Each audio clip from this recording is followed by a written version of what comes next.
তুমি কি coordination?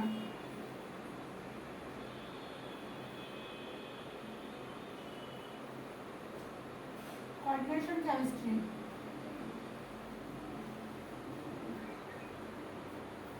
Chapter কত চলতেছিল? চ্যাপ্টার 4। চ্যাপ্টার 4 আগে একটা ক্লাস হয়েছে অর্ধেক আর আজকে অর্ধেক, তাই না? B part. প্রশ্ন কয়টা দিয়েছিলাম আমি এই অধ্যায়ে? 8টা কি 6টা নাকি?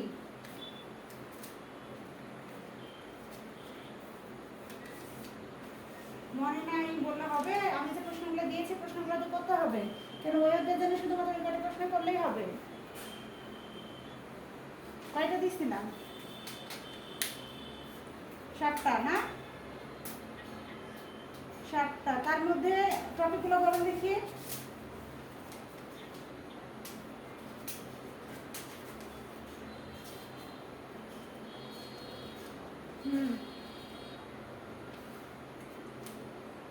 সক্রিয় নিষ্ক্রিয় জটিল যৌগ করানো হয়েছে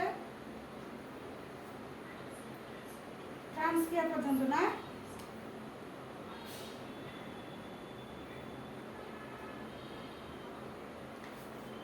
তাহলে এখন বাকি আছে SN1 SN2 বিক্রিয়া আর হচ্ছে অন্তঃস্থ গোলক বিক্রিয়া কৌশল আর বহিঃস্থ গোলক বিক্রিয়া কৌশল, তাই না? এই 3টা প্রশ্ন, মানে এই 3টা টপিক বাকি আছে। তাহলে প্রথমটা হচ্ছে অষ্টতলীয় জটিল যৌগের লিগ্যান্ড প্রতিস্থাপন।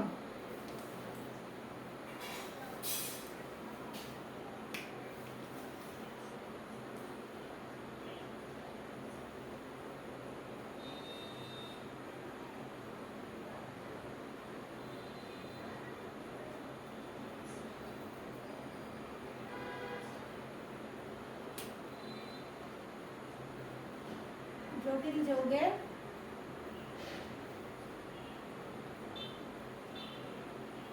লিগ্যান্ড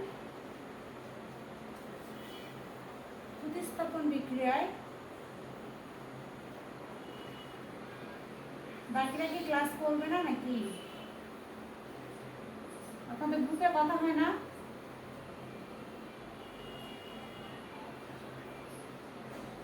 বলবেন সবাই যেন ক্লাসে রেগুলার হয়। ক্লাসে রেগুলার না হলে তো বুঝবে না, পরে গিয়ে আবার যদি বলে কিছু বুঝলাম না।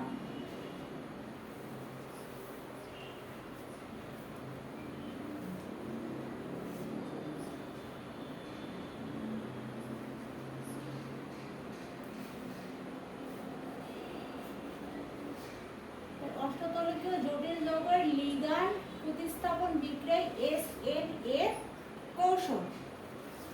প্রথমে মনে করে একটি জটিল যৌগ, অষ্টতলীয় একটি জটিল যৌগ হচ্ছে ML5Y, ঠিক আছে? এটা হচ্ছে একটি অষ্টতলীয় জটিল যৌগ। চিত্রটা হবে জটিল যৌগের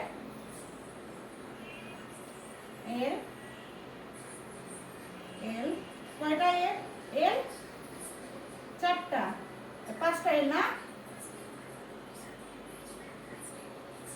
এটা আমার সঙ্গে সঙ্গে কিন্তু কথা বলতে হবে, তাহলে কিন্তু বোঝা ইজিলি হবে। এখানে এল কয়টা? 5টা। এই যে L5 5টা, তাহলে এখানে একটা এল, এখানে একটা এল, এখানে একটা এল, এখানে 4টা, আর এই যে এখানে একটা এল হবে, তাহলে কয়টা হলো? 5টা। আর একটা কি আছে? ওয়াই, তাহলে ওয়াইটা কোথায় হবে? ওয়াইটা হবে এখানে। এটা হচ্ছে অষ্টতলকীয় গঠন কার? এই যৌগের। এই যৌগটা হচ্ছে একটি জটিল যৌগ, অষ্টতলকীয় জটিল যৌগ। হাতের কাছে বই বা সলিউশন থাকলে আমার কথার সঙ্গে মিলিয়ে দেখো। অষ্টতলকীয় জটিল যৌগের লিগ্যান্ড প্রতিস্থাপন বিক্রিয়া 2 ধাপে সংঘটিত হয়। একটা SN বিক্রিয়া প্রথম ধাপে অষ্টতলীয় জটিল, তাহলে অষ্টতলীয় জটিল যৌগের লিগ্যান্ড প্রতিস্থাপন বিক্রিয়া 2 ধাপে সংঘটিত হয়। একটা হচ্ছে SN বিক্রিয়া আর একটা হচ্ছে SN2 বিক্রিয়া। তো প্রথম ধাপটা আমরা করব SN বিক্রিয়ার ক্ষেত্রে। তো SN বিক্রিয়ার ক্ষেত্রে মনে করি ML5Y হচ্ছে একটি অষ্টতলীয় জটিল যৌগ যার গঠন হচ্ছে এরকম। এরপরে অষ্টতলীয় জটিল যৌগের প্রতিস্থাপন লিগ্যান্ড, এই প্রতিস্থাপন লিগ্যান্ড কোনটা? ওয়াইটা হচ্ছে এখানে লিগ্যান্ড। এই প্রতিস্থাপন লিগ্যান্ডকে ছেড়ে দিয়ে 5 সন্নিবেশ সংখ্যা ত্রিভুজাকার বা হচ্ছে বর্গাকার আকৃতি অস্থায়ী জটিল যৌগ গঠন করে। তাহলে এটাকে কি করতে হবে, ছেড়ে দিতে হবে, অর্থাৎ এটাকে বর্জন করতে হবে। তাহলে একটা হবে এখানে বর্জন যদি করি অথবা ওইটা যদি ছেড়ে দেওয়া হয় তাহলে এখানে দুইটা গঠন উৎপন্ন হবে। একটা হবে হচ্ছে ত্রিভুজাকার, আরেকটা গঠন হবে বর্গাকার। তাহলে গঠনগুলি লিখি।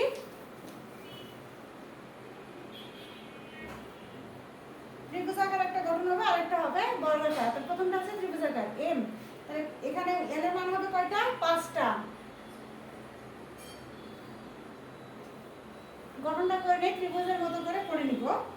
এখানে একটা এল, এখানে একটা এল, এখানে একটা এল, 3টা এল।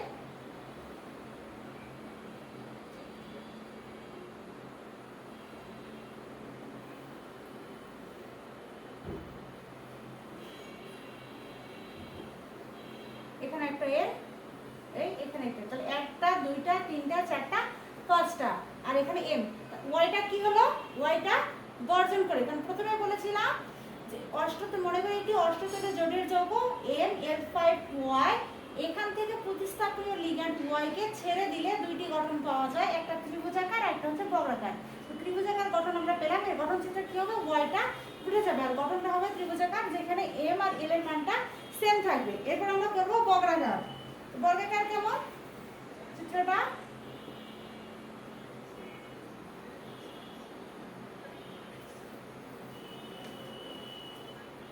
এখানে একটা এ, এখানে একটা এম, এখানে একটা এ, এখানে এ, মাঝখানে কি হবে এম।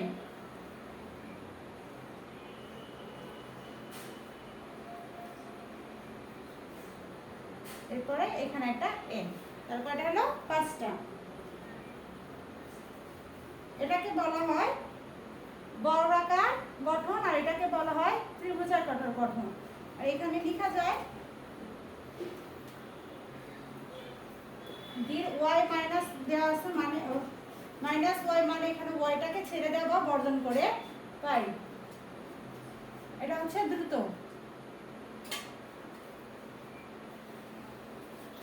তাহলে এখন আমি এই গঠন চিত্র থেকে ভাষাটা বলতেছি কিভাবে এটা হলো। অষ্টতলীয় জটিল যৌগের লিগ্যান্ড প্রতিস্থাপন বিক্রিয়াকে প্রথমত দুই ভাগে ভাগ করা হয়, একটা হচ্ছে এসএন বিক্রিয়া আর এটা হচ্ছে SN2 বিক্রিয়া। তো প্রথমে আমরা আলোচনা করব এসএন বিক্রিয়া। এসএন বিক্রিয়ায় মনে করি যে একটা অষ্টতলীয় জটিল যৌগ ML5Y, এই অষ্টতলীয় যৌগের প্রতিস্থাপন লিগ্যান্ড হচ্ছে Y। এখন এই প্রতিস্থাপন লিগ্যান্ড Y কে যদি আমরা ছেড়ে দেই বা বর্জন করি তাহলে দুইটি গঠন পাবো, একটা ত্রিভুজাকার আর একটা হচ্ছে বর্গাকার। এটা ত্রিভুজাকার আর এটা হচ্ছে বর্গাকার। শুধুমাত্র এখানে Yটা কি হবে, বর্জন করব। উপরের অংশটুকু হবে দ্রুত আর নিচের অংশটুকু হবে খুবই ধীরে। তাহলে এখানে হচ্ছে যৌগটা যেটা উৎপন্ন হবে, এখানে যে জটিল যৌগ, এটা জটিল যৌগটা হবে অস্থায়ী জটিল যৌগ, এইটাও হবে অস্থায়ী জটিল যৌগ। তার দ্বিতীয় ধাপে এই অস্থায়ী জটিল যৌগ অতি দ্রুত প্রতিস্থাপনকারী লিগ্যান্ডের সাথে জেট বিক্রিয়াটির দ্বিতীয় ধাপে নতুন অষ্টতলীয় যৌগ গঠন করে। তাহলে যে এইটা যে উৎপন্ন করলো এটা আবার কি করবে, এটা আর এটা আরেকটা লিগ্যান্ড জেট নামক আরেকটি লিগ্যান্ডের সঙ্গে যুক্ত হয়ে নতুন আরেকটি অষ্টতলীয় যৌগ জটিল যৌগ গঠন করবে। তাহলে প্রথমে যে প্রতিস্থাপন লিগ্যান্ড ছিল এটা কি করবে, বর্জন করবে। বর্জন করার পরে এরকম একটা দুইটি অস্থায়ী জটিল যৌগ গঠন করবে। তারপর পুনরায় এই দুইটি অস্থায়ী জটিল যৌগ নতুন একটি প্রতিস্থাপনীয় লিগ্যান্ড জেড এর সঙ্গে যুক্ত হয় নতুন অষ্টতলীয় যৌগ গঠন করবে। তাহলে এই অংশটা মিশিয়ে দিব। বুঝতে পেরেছেন কিভাবে বললাম? শুধু বুঝলে হবে না, বাসায় কিন্তু এগুলো দেখতে হবে, চর্চা করতে হবে, নাহলে কিন্তু মনে থাকবে না। কারণ এটা নতুন বর্ষ নতুন করে পড়া, এটা ফার্স্ট ইয়ার বা সেকেন্ড ইয়ারে কিন্তু এগুলো আমরা করিনি। তাহলে এখন কি হবে, জেড এর সঙ্গে যুক্ত হবে। তাহলে প্রথমটা কি ছিল, ত্রিভুজাকার ছিল।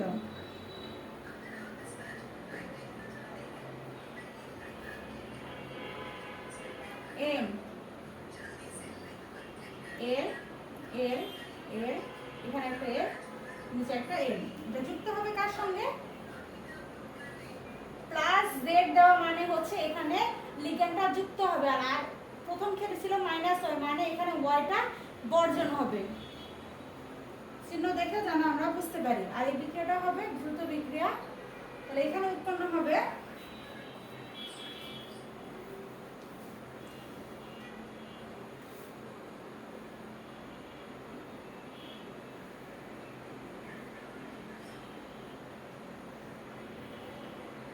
এল এল এল এম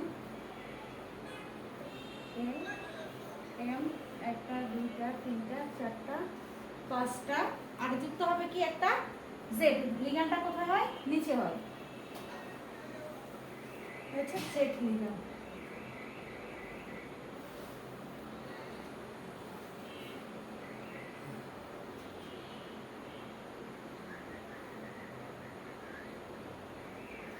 এম এল এল এল এল এল প্লাস জেড, দ্রুত বিক্রিয়া। এখান থেকে সেম এটাই উৎপন্ন হবে। তাহলে নতুন অষ্টতলীয়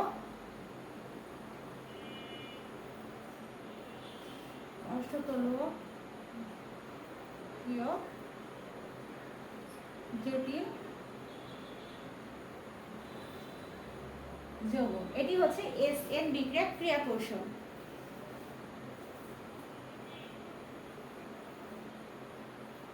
এটা হচ্ছে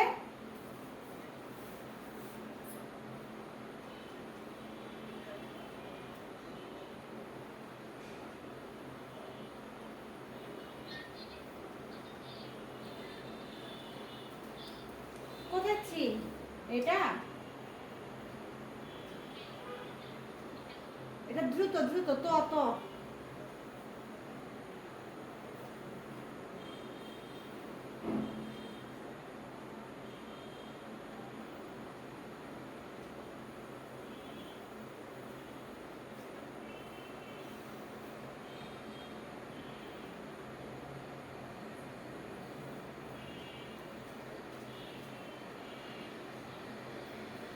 আচ্ছা মিশে দিলাম।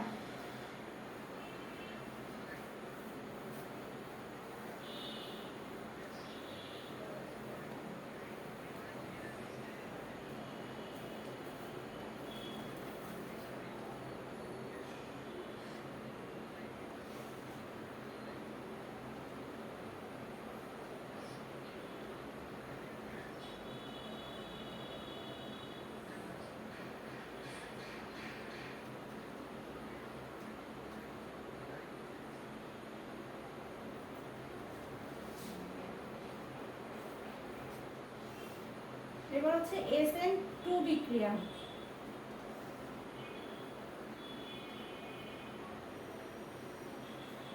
ভাষাগুলো অবশ্যই লিখতে হবে এবং চিত্রগুলো অঙ্কন করতে হবে। আমি চিত্র দিয়ে বুঝিয়ে দিয়েছি, ভাষাগুলো অবশ্যই করতে হবে। এক্ষেত্রে হচ্ছে একটা জটিল যৌগ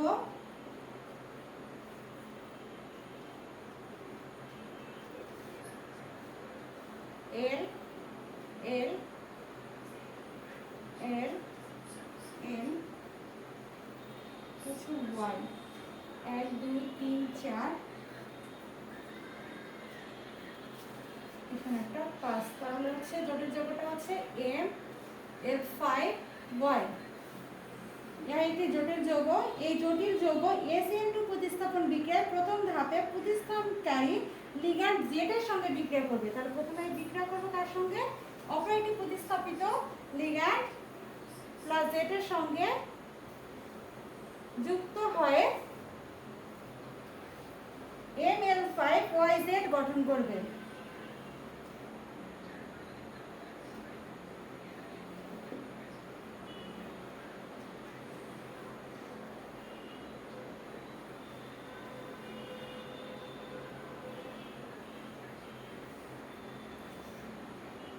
M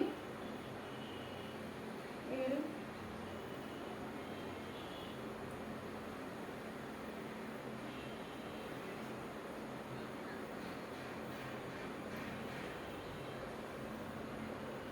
এল হবে হচ্ছে 5টা, 1টা 2টা 3টা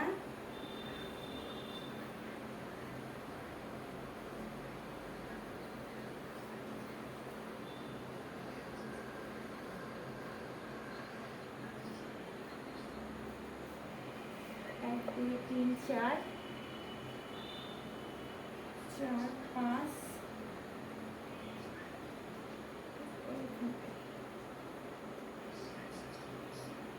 পাঁচটা হচ্ছে y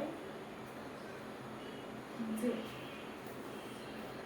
তাহলে ml5 y থেকে উৎপন্ন হবে ml5 y z। এরপর এখানে দ্রুত মাইনাস y অপসারিত হয়ে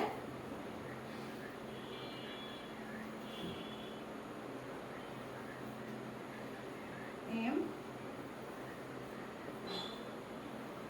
l l l l চারটা পাঁচটা z। এখানে y অপসারণ হবে।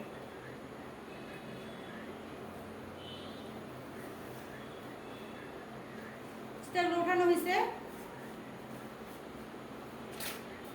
আচ্ছা, তাহলে এখন বলি কিভাবে কি হলো।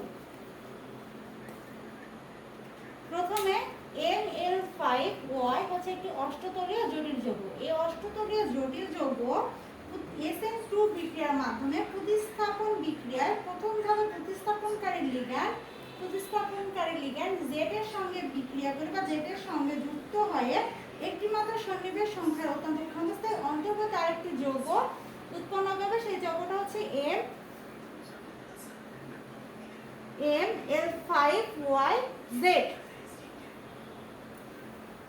আবার এই জটিল যৌগ থেকে y অপসারিত হয়ে উৎপন্ন করবে m 1 2 3 4 5 l5z নামক নতুন একটি জটিল যৌগ। তাহলে আবার এখান থেকে উৎপন্ন হবে ml5z নামক নতুন একটি জটিল যৌগ।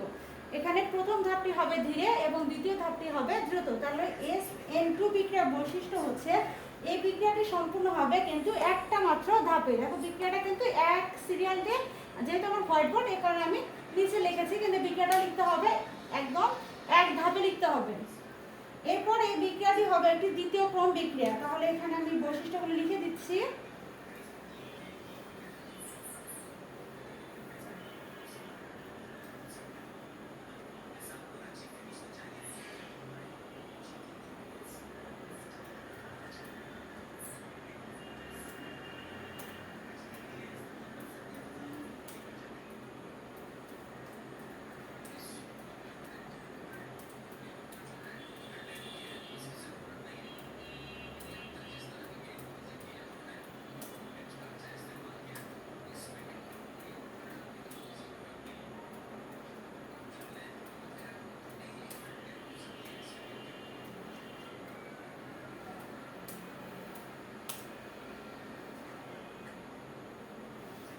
আচ্ছা, তাহলে SN2 বিক্রিয়ার বৈশিষ্ট্য হচ্ছে এক নাম্বার, এটা এক ধাপে সম্পূর্ণ হয়। দুই নাম্বার হচ্ছে ইহা একটি দ্বিতীয় ক্রম বিক্রিয়া, এটা হচ্ছে দ্বিতীয় ক্রম বিক্রিয়া। এরপর তিন নাম্বারটা হচ্ছে এটি দ্বিআণবিক বিক্রিয়া, দ্বিআণবিক বিক্রিয়া। চার নম্বর হচ্ছে এই বিক্রিয়াটি প্রথম ধাপটি ধীরগতি সম্পন্ন, প্রথম ধাপটি ধীরগতি সম্পন্ন। পাঁচ নম্বর হচ্ছে মধ্যবর্তী কমপ্লেক্স এর শেপ পরিবর্তিত হয়ে থাকে। শেপ কি? কোন একটা আকৃতি কি হয়, এখানে বলা আছে যে মধ্যবর্তী কমপ্লেক্স, কমপ্লেক্সের বাংলা কি? জটিল। তার প্রথম মধ্যবর্তী চিত্রটা আমাদের কিরকম ছিল? এরকম এরকম এরকম, তারপরে হচ্ছে এরকম এরকম ছিল, তাই না? মধ্যবর্তী। এখান থেকে আমাদের উৎপন্ন হলো কি? বর্গাকার। তাহলে এখানে মধ্যবর্তী যে শেপ অর্থাৎ আকৃতিটা কি হলো? পরিবর্তন হলো। তাহলে শেষে কি হবে? এই মধ্যবর্তী কমপ্লেক্সের শেপ, কমপ্লেক্স এ শেপ পরিবর্তিত হয়। এই হচ্ছে এসএন বিক্রিয়া আর এসএন টু বিক্রিয়া। এখন আমি একটা কথা বলি, উপরে প্রশ্নটা দেওয়া আছে অষ্টতলিকা জটিল যৌগের লিগ্যান্ড প্রতিস্থাপন বিক্রিয়া এসএন এবং এস2 বিক্রিয়ার কৌশল বর্ণনা করো। এই প্রশ্নটাই যদি একটু ঘুরিয়ে দেয় যে অষ্টতলকীয় জটিল যৌগের লিগ্যান্ড প্রতিস্থাপন বিক্রিয়ায় দ্বিতীয় ক্রম বিক্রিয়া ব্যাখ্যা করো, তখন আমরা কি বুঝবো? আমাকে এখানে SN2 বিক্রিয়ার কৌশল বর্ণনা করতে বলেছে, কেননা আমরা জানি SN2 বিক্রিয়াটি হচ্ছে একটি দ্বিতীয় ক্রম বিক্রিয়া। এরপর যদি প্রশ্ন করে যে অষ্টতলীয় জটিল যৌগের দ্বি-আণবিক বিক্রিয়ার কৌশল বর্ণনা করো, তখন আমরা কি বুঝবো? এটা হচ্ছে SN2 বিক্রিয়ার কৌশল বর্ণনা করতে বলেছে। ঠিক আছে?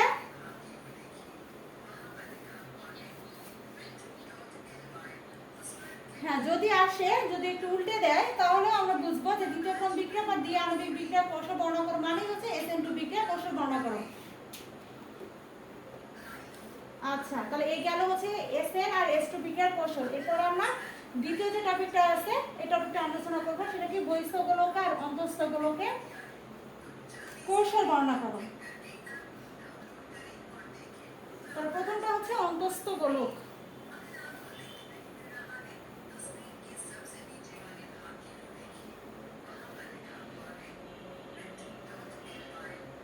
অন্তঃস্থ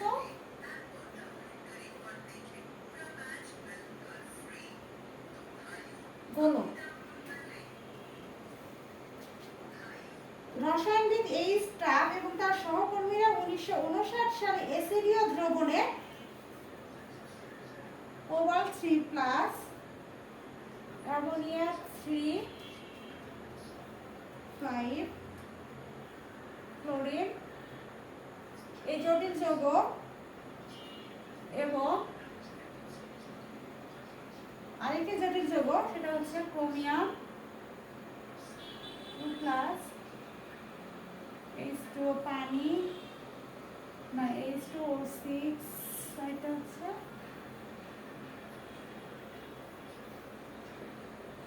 2+M।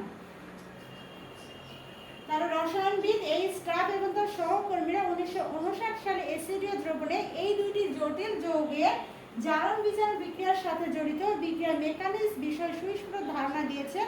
তো এই মেকানিজম বা এই কৌশলটা হচ্ছে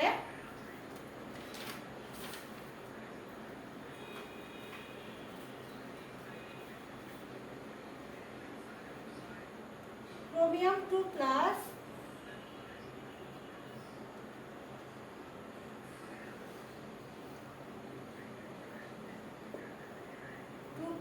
এখানে এটা এরকম হবে। তাহলে বিজ্ঞানী থেকে রসায়নবিদ এইচ ট্রাপ এবং তার সহকর্মীরা 1959 সালে এই দুইটি জটিল যৌগের ক্ষেত্রে এই জটিল যৌগে প্রথম ধাপে দেখান যে এই জটিল যৌগটি একটি H2O পানি নামক লিগ্যান্ডকে ত্যাগ করবে। ত্যাগ মনে করে আমি ঋণাত্মক চিহ্ন দিয়ে বোঝালাম যেটা কি করবে, এই যে জটিল যৌগ এই জটিল যৌগর যে লিগ্যান্ড রয়েছে এই লিগ্যান্ডটা কি H2O পানি, এই লিগ্যান্ডটা সে কি করবে? ত্যাগ করবে। ত্যাগ করার ফলে এখানে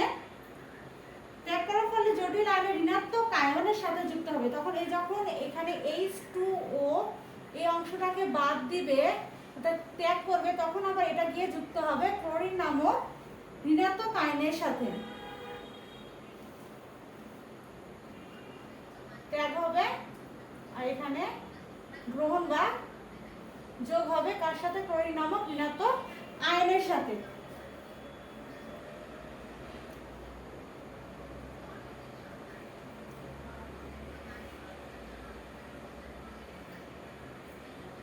এর ফলে যে রেডক্স অর্থাৎ ইলেকট্রন জারণ বিজারণ বিক্রিয়াটা গঠন হবে, এই বিক্রিয়া থেকে এক ধরনের সেতু বা ব্রিজ সৃষ্টি হবে। এরপর কি হবে? এরপর যে জটিল যৌগটা এই যে লিগ্যান্ডটা ত্যাগ করবে, আবার লিগ্যান্ড ত্যাগ করার পরে যে ঋণাত্মক আয়ন ক্লোরিনকে গ্রহণ করার ফলে এখানে যে আরেকটা জটিল যৌগ গঠন হবে, এই জটিল যৌগ আবার কি করবে? ক্লোরিন নামক আরেকটা ঋণাত্মক আয়নকে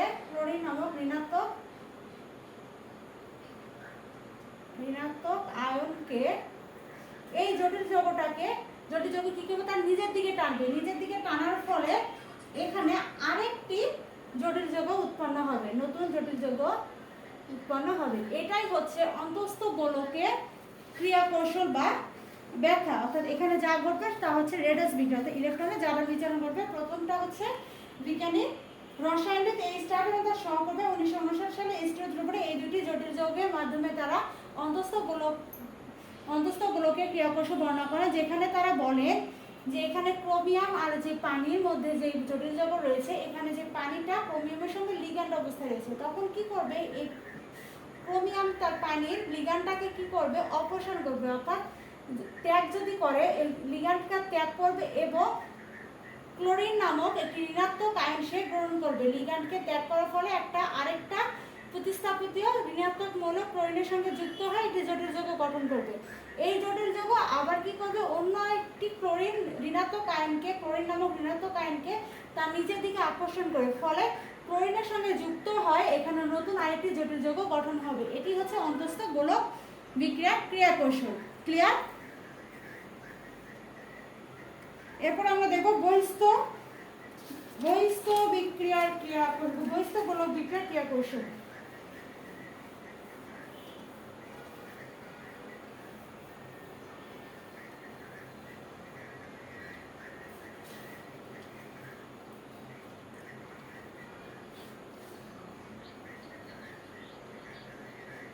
হ্যাঁ হবে, সমস্যা নেই।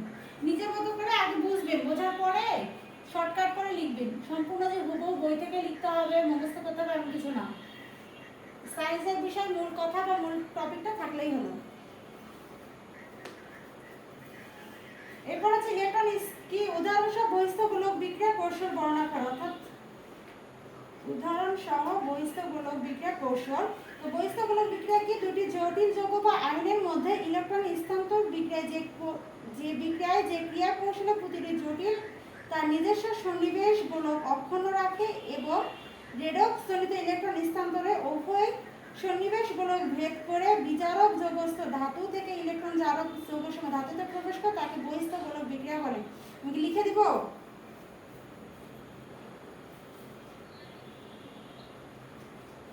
আচ্ছা, তাহলে আমি একটা এক্সাম্পলটা বুঝাই দিই। এক্সাম্পলটা হচ্ছে ferrous 2 plus cyanide 6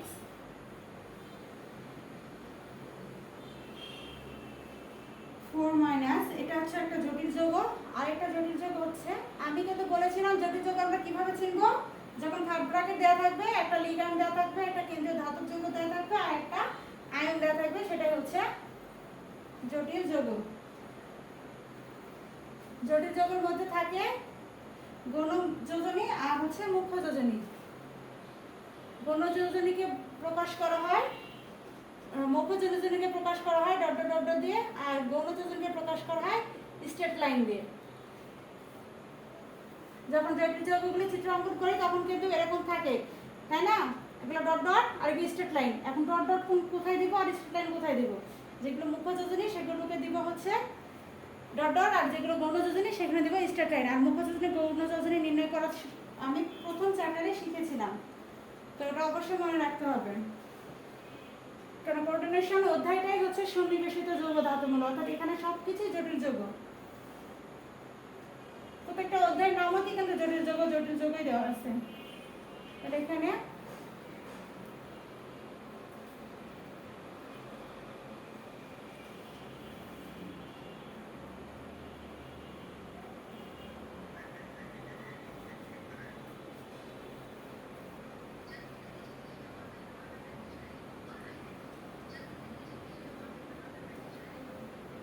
ferrous 2 plus cyanide 6 4 minus,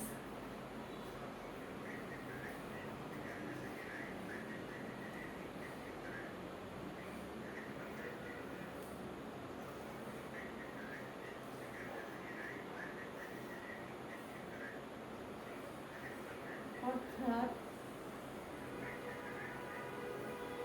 বহিস্থ গোলক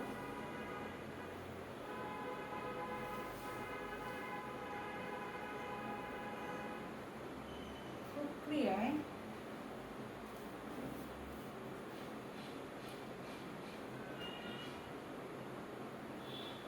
রেডক্স জনিত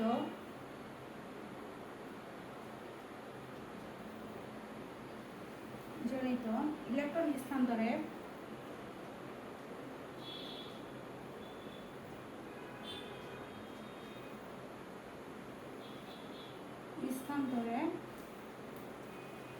উভয় সন্নিবেশ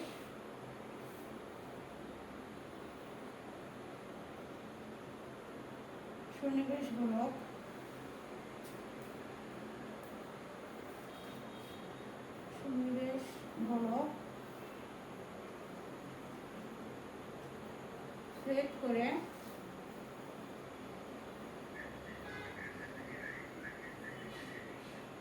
বিজারণ যৌগস্থ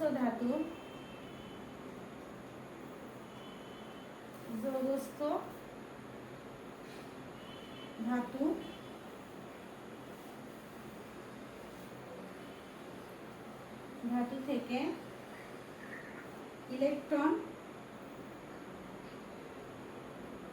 জারক যৌগ ধাতুতে প্রবেশ করে।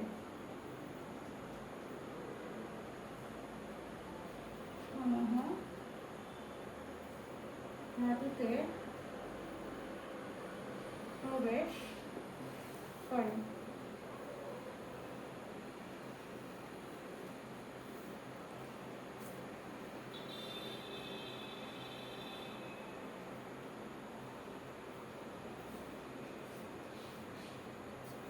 এখানে এই যে উদাহরণটাতে, এই উদাহরণে ফেরাস আর কার্বন বন্ধন দীর্ঘ, আর এটা হচ্ছে বহিস্থ গোলকের শর্ত, এটা মনে রাখতে হবে। আর এক্সাম্পলটা দিয়ে, এই ভাষাটাটুকু দিয়ে এটা লিখলে হবে। বন্ধন, হ্যাঁ আচ্ছা আমি লিখি তারপর বলতেছি।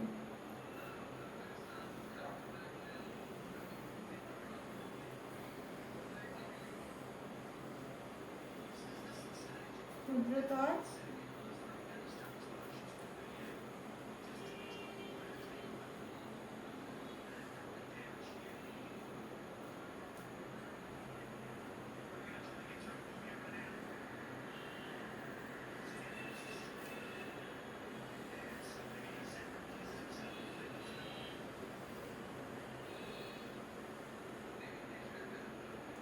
FFC বন্ধন দীর্ঘতর, এখানে হচ্ছে FC বন্ধন ক্ষুদ্রতর। আচ্ছা এই পর্যন্ত ওঠানো তো হয়েছে, তারপরে আমি বলতেছি। আচ্ছা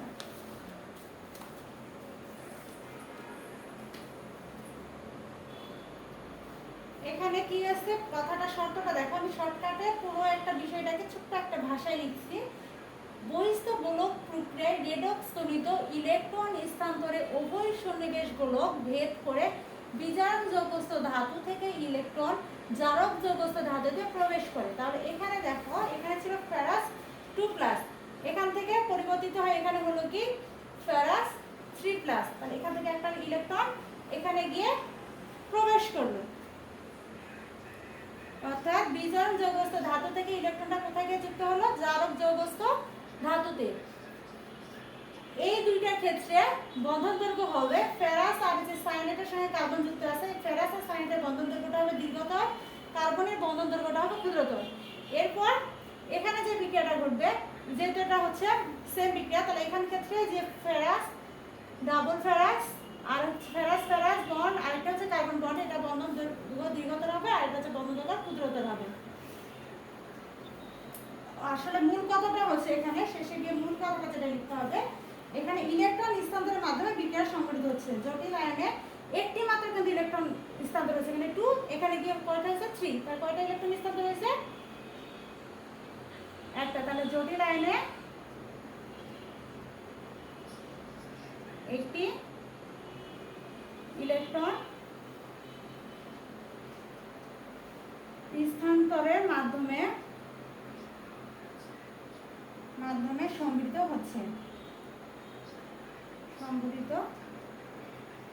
হচ্ছে, যেখানে বিজারণ যৌগস্থ ধাতু থেকে ইলেকট্রনটা জারক যৌগস্থ ধাতুতে প্রবেশ করতে হবে। এটাই হচ্ছে বহিঃস্থগোলক বিক্রিয়া। তাহলে এই অধ্যায়ের আর কোনো টপিক নেই। নেক্সট অধ্যায় তাহলে আমরা সামনের কোন অধ্যায়, অধ্যায় 5 নিয়ে আলোচনা করবো। আর অধ্যায় 5 কি কি প্রশ্ন করতে হবে, কি কি প্রশ্ন নিয়ে আলোচনা করা হবে, ক্লাস শুরুর আগে যেভাবে প্রশ্ন দিচ্ছি এভাবে প্রশ্ন আমি দিয়ে দিব। ঠিক আছে?